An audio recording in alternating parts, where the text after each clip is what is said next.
berdebulah aku di alas kaki-Mu Tuhan. Hauskan titik embun sabda penuh ampun. Tak layak aku tengada menatap wajah-Mu. Salam damai sejahtera Tuhan kita Yesus Kristus menyertai kita sekalian. Semoga kita semua dalam keadaan sehat walafiat. Saudara-saudari, kita berjumpa kembali dalam renungan harian Santapan Jiwaku. Dan kita sudah memasuki hari Minggu masa Prapaskah pada pekan yang ketiga.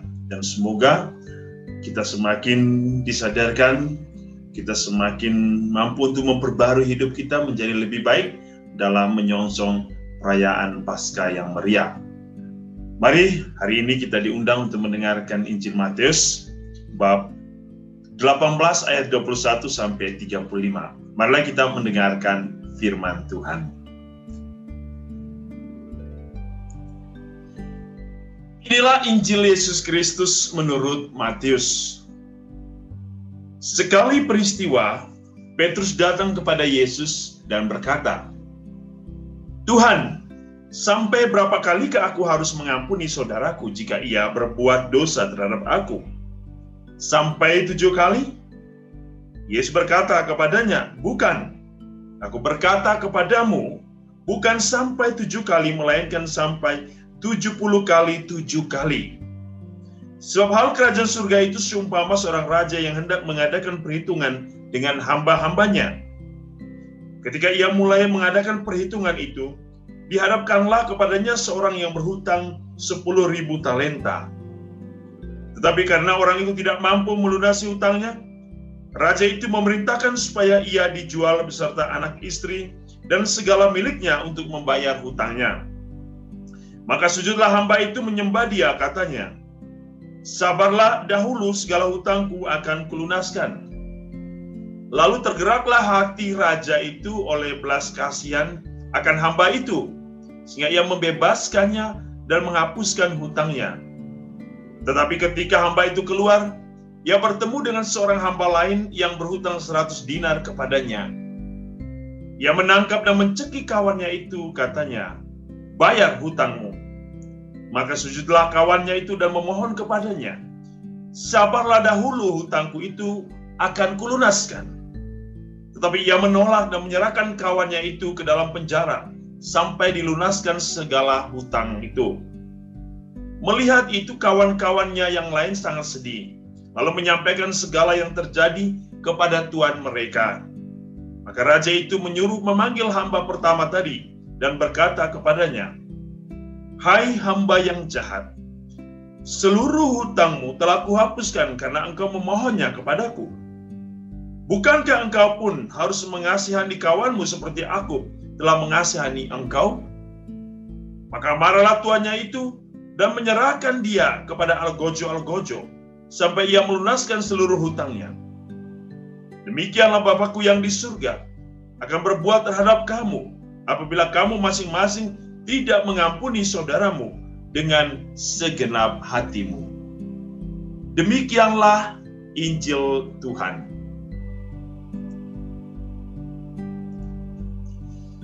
Saudara-saudari yang dikasihi Tuhan, kita telah mendengar kisah di mana Petrus menanyakan kepada Yesus berapa kali seseorang harus mengampuni saudaranya. 7 kali? Dan Yesus mengatakan bukan, melainkan 70 kali 7 kali. Ini bukan suatu matematika, tetapi suatu belas kasih Allah, cinta, dan ciri dan gaya hidup Allah. Mengapa mengampuni itu tidak ada batasnya? Poinnya adalah Sebab Allah tidak pernah membatasi cinta, pengampunan, belas kasih kepada manusia. Setiap kali manusia jatuh, Allah selalu berusaha untuk membangunkan manusia dari kejatuhannya. Setiap kali manusia terjerumus dalam dosa, Allah selalu berusaha untuk datang merangkul, untuk kembali memperbaharui manusia dengan rahmat-Nya. Kematian Yesus di kayu salib mempunyai satu ciri yang sangat mengagumkan. Sebab sekali Yesus mati di kayu salib, kematian itu membawa keselamatan kepada manusia sepanjang zaman. Yang berarti kasih Allah tidak berhenti hanya pada saat penyaliban. Tetapi kasih Allah, rahmat Allah mengalir terus kepada setiap orang yang mencari Allah, yang memohon Allah, memohonkan kepada Allah untuk senantiasa mengalami pembaharuan baru di dalam cintanya. Hari ini kita mendengar bagaimana Sang Raja memberikan suatu pengampunan kepada hambanya yang memohon kepadanya. Ciri Raja inilah yang menjadi gambaran Allah sendiri. Bahwa Bapa tidak pernah mengingkari janjinya untuk mencintai manusia sehabis-habisnya. Kematian Yesus di kayu salib menunjukkan betapa besar kasih Allah kepada manusia. Allah tidak ingin agar manusia hilang. Allah tidak ingin agar manusia terjerumus di dalam dosa. Allah tidak ingin manusia mengalami kebinasaan oleh karena dosa dan iblis. Tetapi Allah datang mengambil inisiatif menyelamatkan manusia. Dalam masa Prapaskah ini, Tuhan mengingatkan kita untuk senantiasa datang mencari Allah, memohon belas kasih Allah, agar Ia mampu memperbaharui hidup kita, agar kita mampu disempurnakan di dalam belas kasih Allah. Ketika manusia datang, maka Allah akan segera bergerak untuk senantiasa menemukan setiap anak-anaknya yang hilang.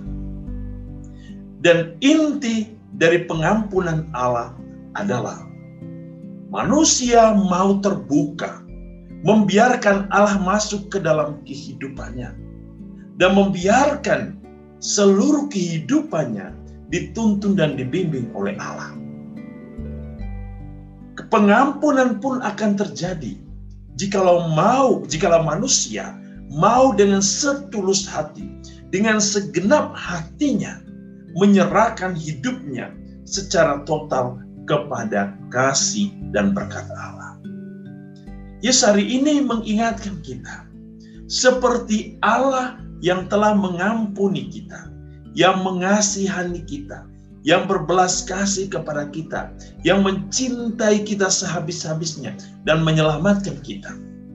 Maka di dalam kehidupan kita, dalam membangun kerajaan surga di dunia, kita harus bisa mengambil ciri khas dari kealahan itu, yaitu pengampunan, yaitu membawa damai, memberikan kebahagiaan bagi sesama.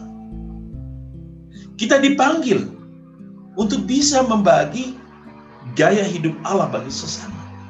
Kita dipanggil untuk berani menyatakan cinta Allah kepada sesama, mengampuni orang yang memusuhi kita, menghadirkan kedamaian ketika terjadi perselisihan atau pertengkaran, membawa kasih kepada orang yang membenci kita, berdoa bagi musuh-musuh kita. Ini sangat luar biasa, oleh karena Allah menginginkan kita sempurna seperti Allah yang sempurna di surga. Maka marilah saudara-saudari, selama masa Prapaskah ini, kita mau memberikan hidup kita secara total kepada Allah. Memberikan hidup kita untuk diperbaharui oleh Allah yang Maha Kasih. Semoga melalui salibnya yang kudus, kita semua memperoleh keselamatan dari Allah. Tuhan memberkati kita dengan seluruh kasih dan berkat-Nya. Dalam nama Bapa dan Putra dan Roh Kudus. Amin.